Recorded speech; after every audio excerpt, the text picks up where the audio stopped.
Why did entire courts, kingdoms, and empires, institutions built specifically to verify power and bloodline, repeatedly accept people who weren't who they claimed to be? This isn't a story about clever liars.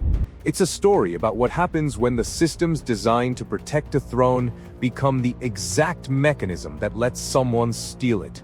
Because verifying a royal identity in the ancient and medieval world almost always came down to trusting the word of people who had every reason to lie. In 1300, a woman walked into Norway, claiming to be a queen who had died 10 years earlier at the age of 7. The claim ended with her death at the stake. But that wasn't the most dangerous royal impersonation in history. Centuries later, another man would make an almost identical claim, and somehow turn it into a crown. The woman who claimed to be a dead queen.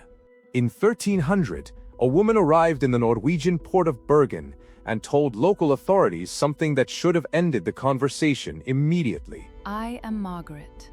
She said she was Margaret, the Maid of Norway, the child queen of Scotland, who had died a decade earlier during a sea crossing at around 7 years old.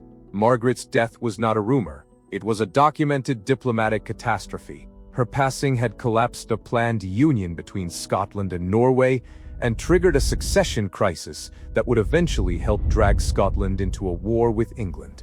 But there was one detail that left a narrow opening for a claim like this. Her body had never been formally displayed to the Scottish public. She had died at sea and been buried quickly in Bergen. No public viewing, no widespread confirmation. For someone willing to gamble their life, that gap was enough. The Norwegian crown did not take the claim lightly. She was arrested, tried, and interrogated. The court records from the period, unusually detailed for the time, survive in reasonable condition. She was found to be an impostor. She was burned at the stake. A man identified as her accomplice was beheaded alongside her. Her deception lasted only months. But the question it raises would appear again and again throughout history. What happens when the truth is difficult to prove, and the lie is convenient to believe? She lost that gamble almost immediately. Not everyone did. The boy in the tower. 12 years before that trial in Bergen, a similar plot had already unfolded in England, except this time, the problem wasn't a body no one had seen. It was a body that was very much alive, sitting in a prison cell in London, while a different child wore his identity 2 countries away. In 1487, a 10-year-old boy named Lambert Simnel was crowned in Dublin Cathedral as Edward VI, presented by Yorkist nobles as Edward, Earl of Warwick, the legitimate heir, with arguably the strongest surviving claim to the English throne. There was one obvious problem. The real Earl of Warwick was not dead, missing, or unaccounted for. He was imprisoned in the Tower of London by King Henry VII. The plotters knew this. They simply bet that geography and politics could substitute for facts. Ireland was distant enough from London that Yorkist lords calculated they could crown their own version of Warwick, raise an army with the backing of Burgundian mercenaries, and challenge Henry before the truth caught up with them. It nearly worked as a rebellion, if not as a deception. Simnel's forces invaded England and were crushed at the Battle of Stoke Field in June 1487.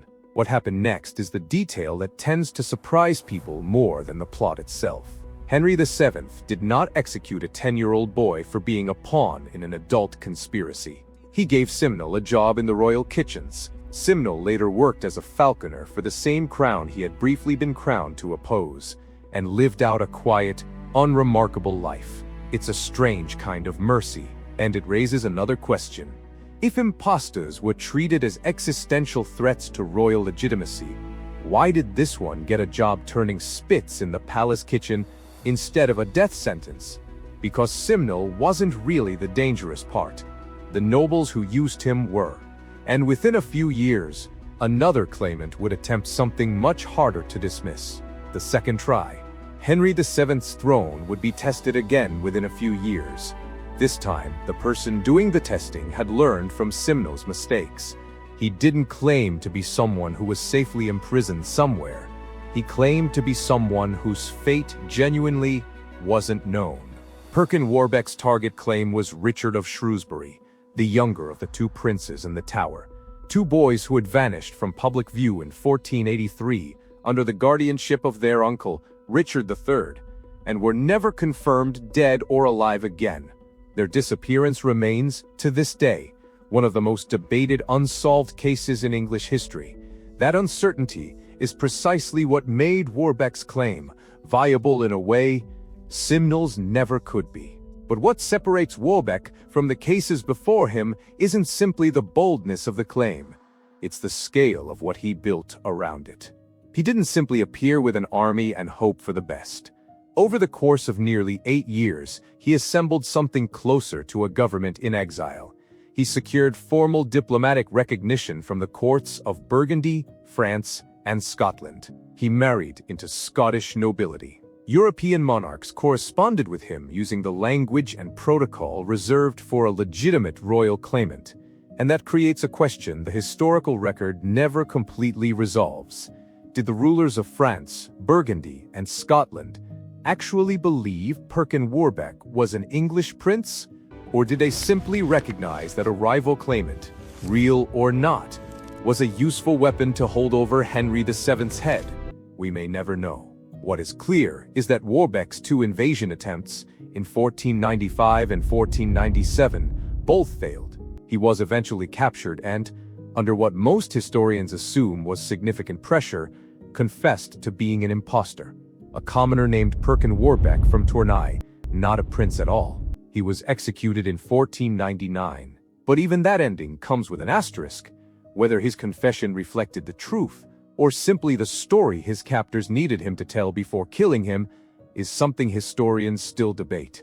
A kingdom left empty. So far, every case has involved someone trying to claim a throne that still had a rightful, if unreachable or unconfirmed, occupant.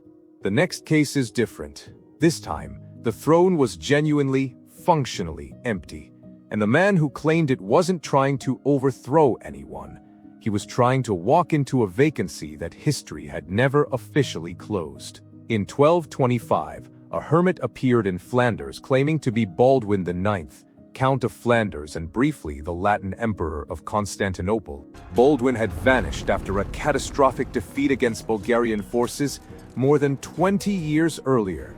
No body, no confirmed execution, no definitive account of his fate. For a county that had spent 2 decades without clear leadership, that gap wasn't a minor technicality, it was an opening. The man, later identified by most historians as Bertrand of Ray, was accepted by significant portions of the Flemish population.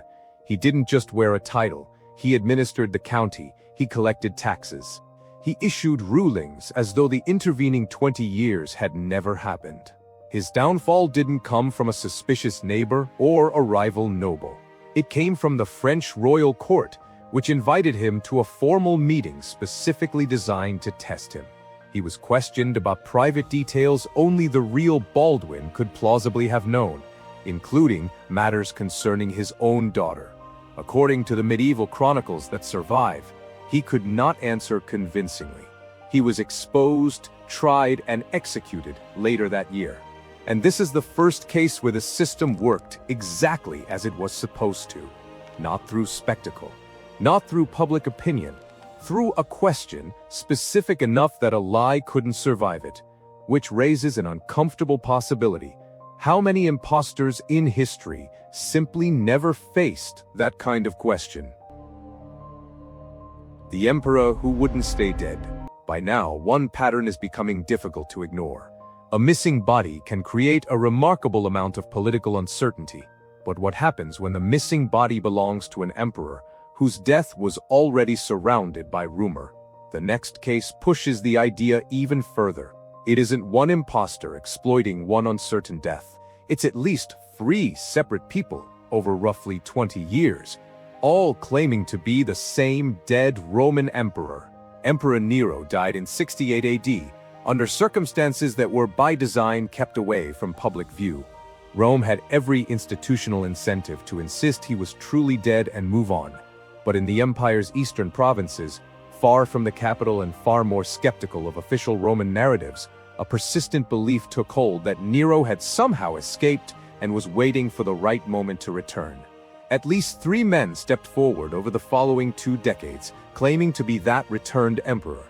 The most successful, a figure historians refer to as Terentius Maximus, gathered enough genuine followers during the reign of Emperor Titus that officials in the Parthian Empire, Rome's chief rival to the east, briefly weighed the political value of supporting his claim. Eventually, the scheme collapsed.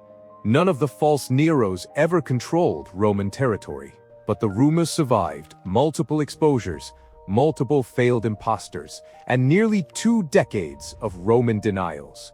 That tells us something important. Once a population distrusts the source, telling them a story is false, proof alone may not be enough to kill the story. Sometimes the story people want to believe is stronger than the evidence against it. And that idea brings us to 2 cases where the consequences became far more serious. The coup written by the winner. More than 2,000 years before Perkin Warbeck ever appeared, a nearly identical scheme had already succeeded at a scale none of these later impostors would come close to matching. And the only reason historians know the details at all is because the man who eventually killed the impostor carved the story into a cliffside. In his own words, to justify his own rise to power. In 522 BC, a man named Gaumata claimed to be Bardia, brother of the reigning Persian king Cambyses II. According to the Behistun inscription, commissioned by Darius I, the real Bardia had been secretly murdered years earlier on Cambyses' orders. Almost no one outside the royal household had seen him alive since. While Cambyses was away campaigning in Egypt, Gaumata stepped into that gap and took the throne. But there was a problem with the story. The man telling it was Darius, the same Darius who would later overthrow Gaumata and seize the throne for himself. Historians therefore treat parts of the account with real caution. A political winner narrating his own coup rarely produces an unbiased record. But the underlying mechanism is corroborated well enough across independent sources to be treated as broadly established. An isolated royal family, a death that happens somewhere private, a kingdom with no reliable way to verify the man now sitting on the throne. It's the same basic mechanism seen throughout this story, only here it appears in one of its earliest and most consequential forms. Gaumata's reign lasted only a matter of months before Darius and a group of Persian nobles killed him and rewrote the succession in their own favor. Whether Gaumata was a genuine impostor or simply the losing side of a Persian civil war that Darius needed to delegitimize is something the historical record can never fully settle. The surviving account belongs to the man who killed him, and now we reach the one case where the impostor didn't simply exploit a kingdom's uncertainty, he became its ruler. The monk who became a Tsar. Every case so far has ended in exposure, execution, exile, or collapse. The next case broke that pattern. In 1591, a 9-year-old boy named Dmitry, the youngest son of Ivan the Terrible, died under circumstances the Russian court never fully explained. Officially, an accident. Unofficially, almost from the moment it happened, rumors circulated that the boy had been murdered on the orders of Boris Godunov, the powerful regent who would go on to become Tsar himself. For over a decade, that unresolved death remained buried in Russia's political memory.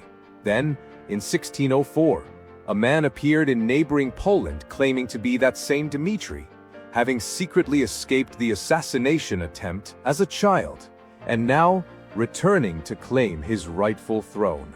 Most historians identify him as Grigory Otrepiev, a former monk with documented connections inside the Kremlin. A handful of scholars remain unconvinced by that identification even today. So even the most successful impostor in this story carries an asterisk over his own identity.